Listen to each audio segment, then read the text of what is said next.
सुप्रभात छात्रों, आज हम शास्त्री तृतीय वर्ष का क्लास लेंगे जिसमें हम आप लोगों को ध्रुव स्वामिनी नाटक पढ़ाएंगे छात्रों। ठीक है, कल हम इसका क्लास नहीं ले पाए थे, इसके लिए खेद है। आज हम इसका क्लास ले रहे हैं छात्रों, आप लोग रिवीजन प्लीज करते रहिएगा। तो हम आप लोगों को ध्रुव स्वामिनी नाटक के प्रथम सर्ग को पढ़ा रहे थे छात्रों, और उसमें आप लोगों को बता दिए थे कि शकों का आक्रमण होने वाला है और पहाड़ी को चारों तरफ से घेर लिया है। ये बात प्रतिहारी आया है और रामगुप्त से बताता है कि ऐसे ऐसे बात है, दोनों तरफ से शकों ने घेर लिया।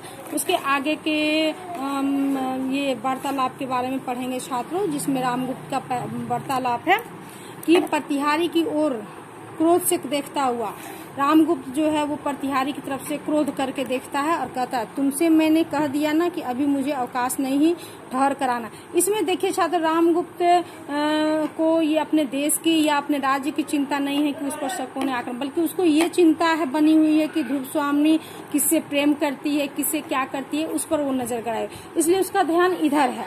तो यही इसमें दिखाएगा। वो कहता है मेरे पास अवकाश नहीं है और तुम यहाँ से जाओ। प्रतिहारी फिर कहता है, राजा धीराज, शकों ने किसी पहाड़ी राह से उतरकर नीचे का गिरिपथ, गिरि मतलब पर्वत पहाड़, पथ को रोक लिया है। हम लोग के शिविर का संबंध राजपथ से छूट गया है। शकों ने दोनों ही ओर से घेर लिया है। बार बार प्रतिहारी रामगुप्त को बताने की ये कोशिश कर रहा है कि शकों ने क्या किया है, चारों तरफ से हमारे शिविर को मतलब पहाड़ी इलाका को घेर लिया है, जिससे हम कहीं निकल नहीं सकते हैं। और जो राजपथ हमारे शिविर से मतलब जोड़ता है, उस शिविर तक भी वो क्या कर रहा है, छूट रहा है।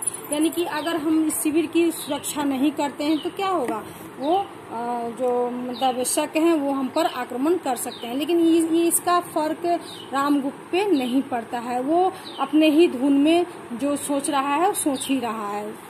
रामगुप्त कहता है, दोनों ओर से घिरा रहने में शिविर और भी सुरक्षित है।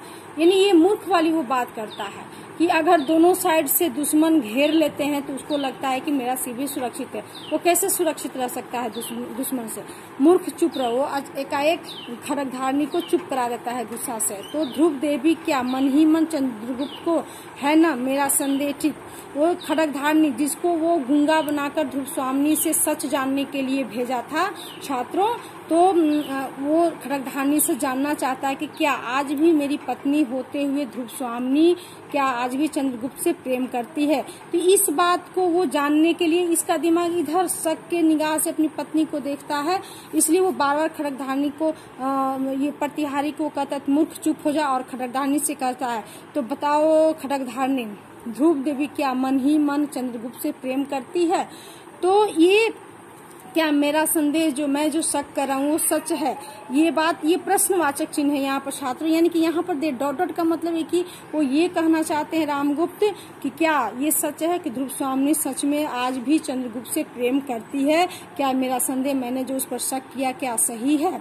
इस बात को वो खड्गधारणी से कहता है। प्रतिहारी फिर हाथ जोड़ता है और कहता है, अपराध क्षमा हो देव, अमात्य युद्ध परिषद में आपकी प्रतीक्षा कर रहे हैं। अमात्य कौन है छात्रों? ये अमात्य वही षड्यंत्रकारी मंत्री है जो कि उसके कहने पर रामगुप्त जैसे वो कहता है वैसे चलते हैं। तो फिर प्रतिहारी को नहीं रहा जाता है, तब वो हाथ जोड़कर माफी मांगता है और कहता है कि अगर मेरी कोई गलती हो या अपराध हो तो आप मुझे क्षमा कर दें, और आपको अमात्य जो है वो युद्ध परिषद में आपकी प्रतीक्षा कर रहे हैं। यानी कि इस युद्ध जो शकों का आक्रमण हुआ है उस सिलसिले में बातचीत करना है छात्रों, इसलिए वो कहता है कि अमात्य आपकी प्रतीक्षा कर रहे हैं। तब रामगुप्त जो है हृदय पर हाथ रखता है और कहता है, युद्ध तो यहाँ भी चल रहा है, देखती नहीं जगत की अनुपम सुंदरी मुझसे स्नेह नहीं करती, और मैं हूँ इस देश का राजा धीराज।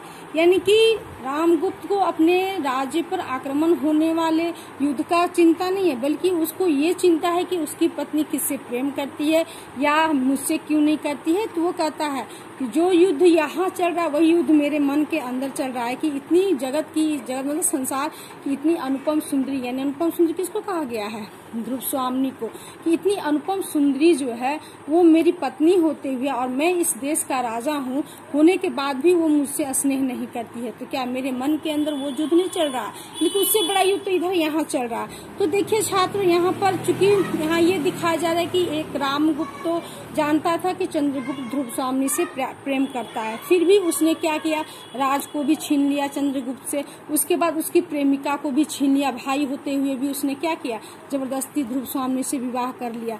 तो जबरदस्ती विवाह तो कर लिया लेकिन प्रेम तो नहीं करवा सकता, और वो दिन अयासी में डूबा रहता था। तो ध्रुव स्वामी भी एक तरह से कैदी बनकर उस राज्य में रह रही है ना।